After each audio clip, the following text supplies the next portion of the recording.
ભાઈ તું આનો જવાબ દે દે ને યાર, ખોટી માથું ખાઈ જાય. આ કેરાનો જવાબ લઈ લે ને ખાલી ફાઇનલ. ઓકે હેલો ભાભી. હા હું શું કહેતો હતો તમને, પેલું બેનપણીમાં તમારી સેટિંગ કરાવવાની મારી વાત થઈ હતી. હા સોરી. હા ભાઈ એમ પૂછે છે કે ભાઈ હવે તમારે શું કરવાનું છે, પાછું આવવાનું છે કે નથી આવવાનું? એ એમ કે ભાઈ એના માટે શું કરશો? ભાઈ એમ કહે છે કે ભાઈ તમારા બાપા હાથ જોડવા આવશે ને તો માફી માંગવામાં તો અમે છે.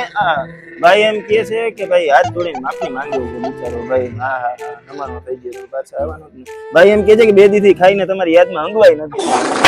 અરે સોરી. હા ભાઈ એમ કહે છે કે બે દીથી અહીં ખાઈને કઈ છે ને, ઓ સોરી ભૂખો છે બે દીથી ભાઈ, કઈ ખાધું નથી, ભૂખો છે ભાઈ. હા એ એમ કે છે કે હા આવી જાય પછી ખાઈને જમીને કઈ બાજુ જવાનું પાછું? ભાઈ એમ કે છે કે જમીને 5 વાગે હાંજના ફાકી ખાવા જાહું આપણે બે. અરે સોરી. આ ભાઈ એમ કે છે કે જમીને આપણે બે પાણીપુરી ખાવા જાશું 5 વાગે હાંજના પાણીપુરી. ભાભી એમ પૂછે 5 વાગે પાણીપુરી ખાઈને પછી શું પ્રોગ્રામ કરશું આપણે? ઓ હા એમ કે 5 વાગે પાણીપુરી ખાઈને ભાઈ એમ કે આપણે છોકરા કરશું આપણે. તો હા હા મોટા ભાઈના છોકરા, હા મોટા ભાઈના છોકરા રમાડવા જવાનું કે છે.